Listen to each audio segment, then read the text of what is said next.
Halo, dan selamat datang kembali di channel saya. Hari ini, kita akan menyelami salah satu babak paling kompleks dan signifikan dalam sejarah modern Indonesia, Gerakan Aceh Merdeka, atau yang lebih dikenal sebagai GAM.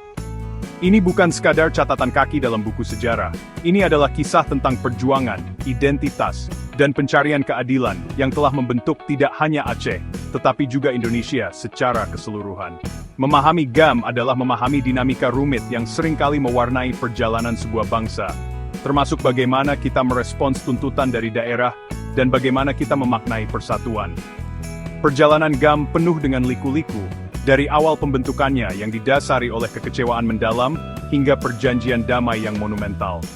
Kisah ini melibatkan tokoh-tokoh kunci, peristiwa-peristiwa dramatis, dan dampak yang dirasakan, hingga generasi sekarang. Mengapa sebuah gerakan separatis bisa bertahan begitu lama?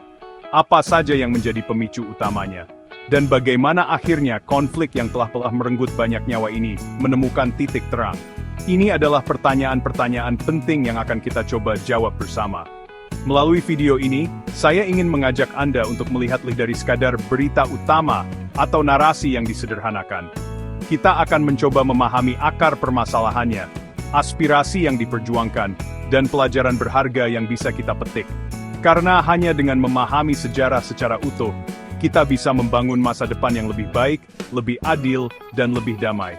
Mari kita mulai perjalanan ini bersama, untuk menggali lebih dalam fakta menarik tentang Gerakan Aceh Merdeka. Untuk benar-benar memahami Gerakan Aceh Merdeka, kita harus kembali ke akarnya, menelusuri jejak sejarah panjang Aceh yang kaya akan tradisi perlawanan dan keinginan untuk mempertahankan identitasnya. Jauh sebelum GAM dideklarasikan, Aceh telah dikenal sebagai wilayah yang memiliki otonomi kuat dan sejarah perlawanan gigih terhadap kolonialisme. Semangat ini, yang tertanam dalam budaya dan kesadaran kolektif masyarakat Aceh, menjadi salah satu fondasi penting bagi munculnya gerakan ini di kemudian hari. Ketidakpuasan terhadap pemerintah pusat bukanlah sesuatu yang muncul tiba-tiba. Ia adalah akumulasi dari berbagai persoalan yang kompleks. Secara resmi, Gerakan Aceh Merdeka dideklarasikan pada tanggal 4 Desember 1976 oleh Hasan Ditiro. Deklarasi ini tidak terjadi dalam ruang hampa. Ia lahir dari kekecewaan mendalam terhadap apa yang dianggap sebagai ketidakadilan ekonomi, sentralisasi kekuasaan oleh Jakarta, dan pengabaian terhadap kekhususan Aceh yang telah diakui sebelumnya. Hasan Ditiro, seorang intelektual Aceh yang memiliki garis keturunan pahlawan nasional Teungku Cik Ditiro, memandang bahwa integrasi Aceh ke dalam Republik Indonesia telah mengkhianati janji-janji kemerdekaan dan merugikan rakyat Aceh. Ia menyerukan kembalinya kedaulatan Aceh seperti di masa Kesultanan dulu, sebuah narasi yang mendapatkan gaung di tengah sebagian masyarakat. Lalu, apa sebenarnya yang menjadi tujuan utama dan tuntutan inti dari Gerakan Aceh Merdeka? Pada intinya, GAM memperjuangkan kemerdekaan penuh bagi Aceh, untuk memisahkan diri dari Negara Kesatuan Republik Indonesia, dan mendirikan negara sendiri yang berdaulat. Ini adalah tuntutan paling fundamental dan menjadi motor penggerak utama perjuangan mereka selama hampir 3 dekade. Mereka merasa bahwa hanya dengan kemerdekaan, Aceh dapat menentukan nasibnya sendiri, mengelola sumber daya alamnya secara mandiri, dan melestarikan identitas budaya serta agamanya tanpa intervensi dari pihak luar.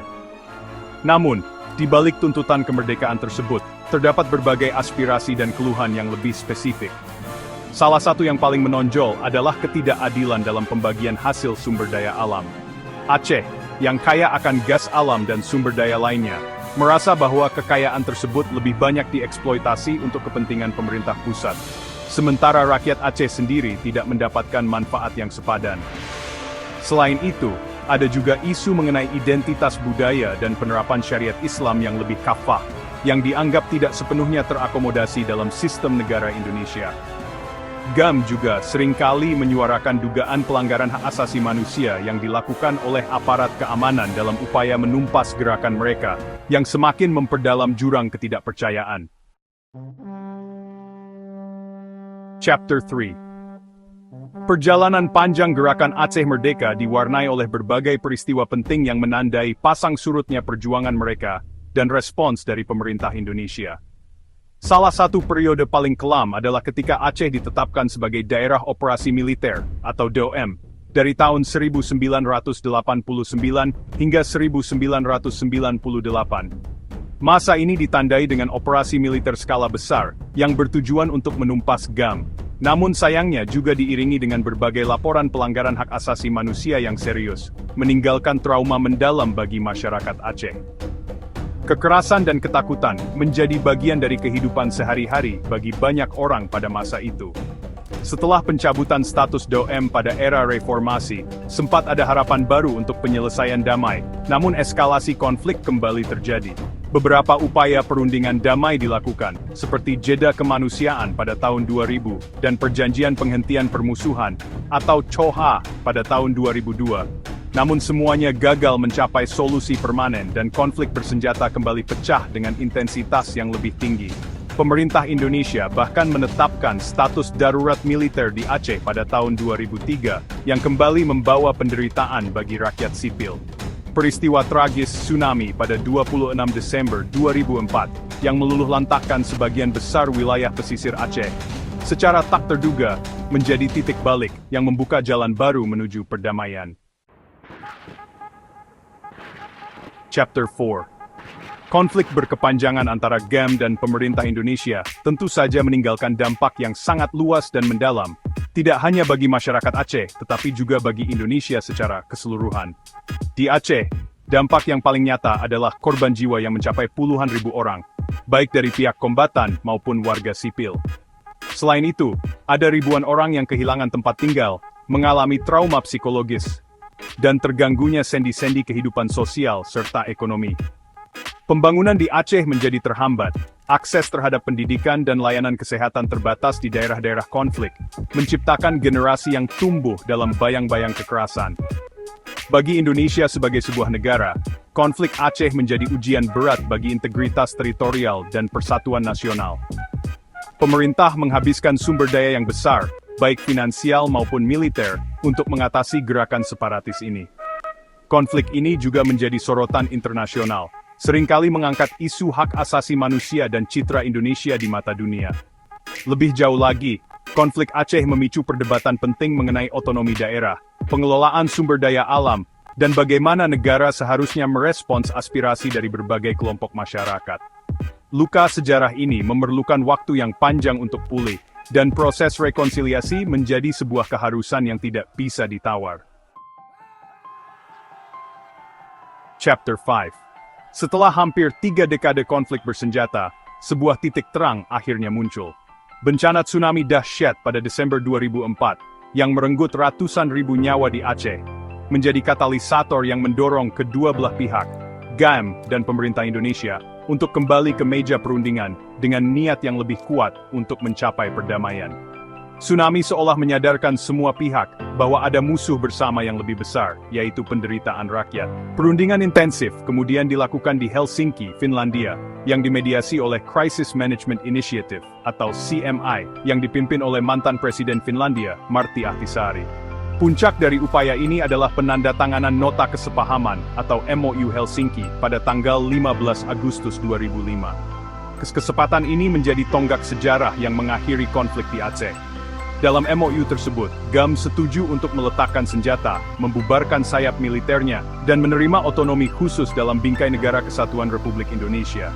Sebaliknya, pemerintah Indonesia memberikan amnesti kepada anggota GAM, menarik pasukan non-organik dari Aceh, serta memfasilitasi pembentukan partai politik lokal di Aceh. Sejak saat itu, Aceh memasuki era baru perdamaian dan rekonstruksi, meskipun tantangan dalam implementasi butir-butir MOU dan pembangunan berkelanjutan masih terus dihadapi hingga kini. Saudara-saudara, kita telah bersama-sama menelusuri perjalanan panjang gerakan Aceh Merdeka, dari akar sejarahnya hingga tercapainya perdamaian.